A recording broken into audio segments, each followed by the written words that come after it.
Okay. So I just beat Batman on NES. For the first time in my life. Okay, is it going to do anything or am I... Okay, okay, I had to walk this up. Okay. Alright, and I've got music and the fan right here, so let me do some adjusting here. I had no idea I was about to do that. A little lean on in the background, and okay. Let's sit back down and talk about the game for a second.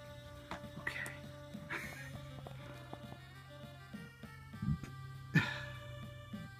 Well, once again, I could say it's not that bad of a game, but that's because I've just been playing it, and I've been getting better and better as I've been playing it. It is a bitch of a game, though. It's not very long. That's the one thing you have to say. It's like, it's not very long, and once you get through a stage, it doesn't matter how many times you die. You can continue back at the stage that you died from. So it's like 3-1, 3-2, 4-1, 4-2. You know, whatever it is. It's like you can keep starting back from that point. So that's nice. The main problem that I have with this is I don't want to say poor play control, but just like clunky play control is like the best I can describe it. Like, I absolutely hate how he like pauses for a second when you get hit. He just goes like numb for like a second. It's the most like confusing, like ridiculous thing. Like, it just throws you off so bad when you get hit and you're like, oh, that's cool. When you get hit and you're like stunned for a second. It's like, it's not even the fact about being like pushed back. He just like flashes and gets like numb. Like you can't move him for like a second. So when you're jumping up like the walls, like in between like the corridors and stuff, like he'll just want to fall down, and it's like you can't just, you know, you can't just stop moving like that. You know, so that's just so frustrating when he does that. Also, when you're punching, like I relied on punch a lot because punch and the boomerang, the other two weapons are kind of useless.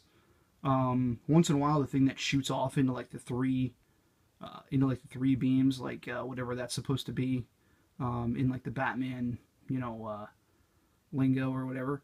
That thing comes in handy once in a while, but like the gun is pretty worthless. But anyway, when you're punching, like if you're like crouching and punching, he takes like a second until he'll just be able to just like do like rapid punches. I don't know if that's just me or my controller or what, but I noticed that like again and again and again. And that's really annoying. Because, you know, you'll have to like sit down and like crouch down and punch those little robots. And it's like it'll take a second, then he'll start punching. So, you know, you can get hit in that like split second.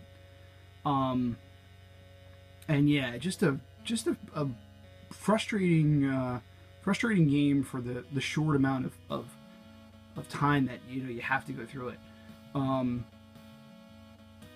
I will admit, I just straight up went online and looked up how to beat the bosses. So I don't feel good about it, but you know, that's the other thing about this game that I noticed also is you have to figure out which weapons work for what enemies. Because some enemies will just die like immediately with the boomerang. Some enemies don't, you know, get hit at all with the boomerang. Some, you know, or they get hit, but you have to use like a ton of them. Most of them it's just better if you can get a good shot to just punch them. You know, just punch them as many times as possible. You know, if you have a good angler, you can get on the same, you know, ledge with them and just punch. That's what I did. Saves on ammo, and yeah. So those are my kind of gripes about the game, and yeah, it's short, tough. Do I want to say rewarding? Yeah, I would say it's rewarding. It's worth playing. Good cutscenes, good graphics in general.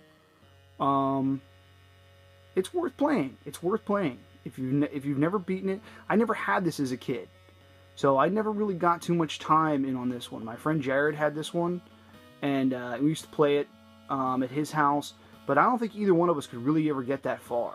You know, when you're a kid, you just don't have the patience. You know, it's another one of those games where it's like it's better playing it as an adult when it's just like, okay, I know I'm gonna die. I know I'm gonna have to start over again. I know I'm gonna have to keep at it. You know, I have to have patience to, you know, deal with it. So it's another one of those type of challenging games. So that's about it. That's about all I have to say. Once again, here's my controller. Can't see in the dark there, but no turbo. My regular NES. My TV, and that's it. So I'm not sure what game I'm going to play next. I'm kind of running out of the short list of games that I've always wanted to beat. Battletoads is on it, but I just don't know if I even want to start that. Because I don't think I'll be able to do it, and that's it. I just don't think I'll be able to do it. So I'm not even gonna, you know, I'm not even gonna go down that rabbit hole. I have a good thing going of putting a game in my system and not taking it out until it's beaten. And I don't think I'll be able to do that with Battletoads.